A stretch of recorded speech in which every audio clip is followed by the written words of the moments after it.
विद्यार्थियों, आज की कक्षा में हम संसाधनों के वर्गीकरण के बारे में चर्चा करेंगे। पूर्व में हमने संसाधन शब्द का अर्थ, परिभाषा एवं जिमरमैन के कथन संसाधन होते नहीं हैं बनते हैं के बारे में विस्तृत चर्चा की।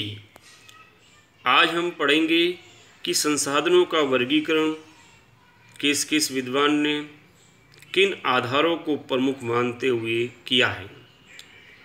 सबसे पहले हम देखते हैं कि संसाधनों का वर्गीकरण लक्ष्य तथा उद्देश्य के आधार पर स्टटर व डेविज ने मुख्यतः दो प्रकारों में बांटा है।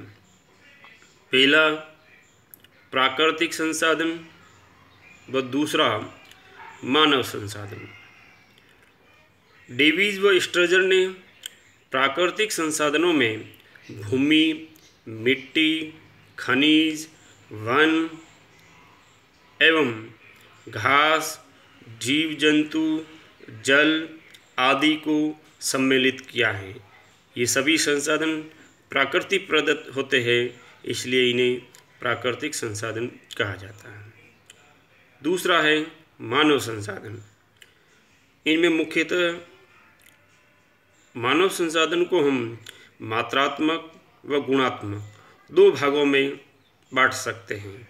मात्रात्मक में कुल जनसंख्या, जनसंख्या वितरण, जनसंख्या घनत्व, आयु वर्ग, लिंग संरचना, कार्यशील जनसंख्या आदि को सम्मिलित किया गया है। जबकि गुणात्मक संसाधनों में व्यक्तित्व, शिक्षा, दक्षता आदि मूल्यों को सम्मिलित किया गया है।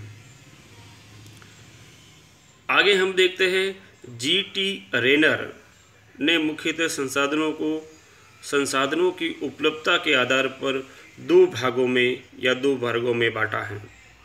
पहला अक्षयशील, वे संसाधन जो बार बार उपयोग में आने पर भी पूर्णतः नष्ट नहीं होते, उन्हें अक्षयशील संसाधनों में सम्मिलित किया जाता है।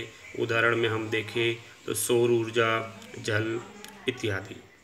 दूसरा है क्षयशील संसाधन, जिनके उपयोग करने के बाद धीरे धीरे वो समाप्त हो जाते हैं या उनका पुनः नवीनीकरण संभव नहीं होता है।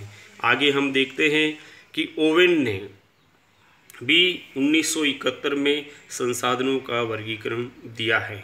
ओवेन ने नवीनीकरणीयता के आधार पर संसाधनों की गुणवत्ता, परिवर्तनशीलता तथा पुनः प्रयोग के आधार पर संसाधनों को तीन प्रकारों में बांटा है। इसके साथ ही ओवेन ने संसाधनों के संरक्षण तथा परीक्षण के उपाय भी बताए हैं। ओवेन ने नवीनीकरण के आधार पर जो संसाधनों के प्रकार बताए, उसमें पहला अक्षयशील, इसमें सूर्य प्रकाश, वायु, जल को सम्मिलित किया है। पहले भी मैं बता चुका हूँ। अक्षयशील का मतलब है जिन्हें बार बार उपयोग करने पर भी पूर्णतः नष्ट नहीं होता है। अक्षयशील को दो प्रकारों में बांटा गया है। पहला अपरिवर्तनीय, यानी जिनके रूप को परिवर्तित नहीं किया जा सकता। दूसरा है दुष्प्रयोजनीय, यानी उनका दुष्प्रयोग भी संभव होता है। मुख्यतः इसमें जल को सम्मिलित किया गया है। दूसरा है क्षयशील। क्षयशील वे संसाधन होते हैं जिन्हें आप उपयोग में लेते हो तो धीरे धीरे उनके समाप्त होने या उनके ह्रास होने का डर सताता है। इनमें जीवाश्म ईंधन, खनिज आदि को सम्मिलित किया गया है। क्षयशील संसाधनों को भी तीन प्रकारों में बांटा गया है। पहला है परीक्षणीय, दूसरा पुनर्नवीनीकरणीय, यानी जिनका पुनर्नवीनीकरण किया जा सकता है, और तीसरा है अनवीनीकरणीय, यानी उनका नवीनीकरण नहीं किया जा सकता।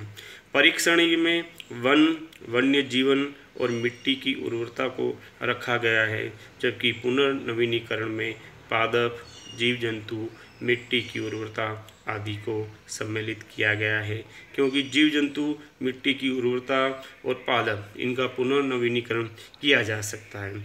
और नवीनीकरण में वन्य जो जीव होते हैं उनका नवीनीकरण नहीं किया जा सकता, उन्हें यानी वो प्राकृतिक रूप से नवीनीकरण रूप में नहीं आ जाते, उन्हें अनवीनीकरण संसाधन कहा गया है।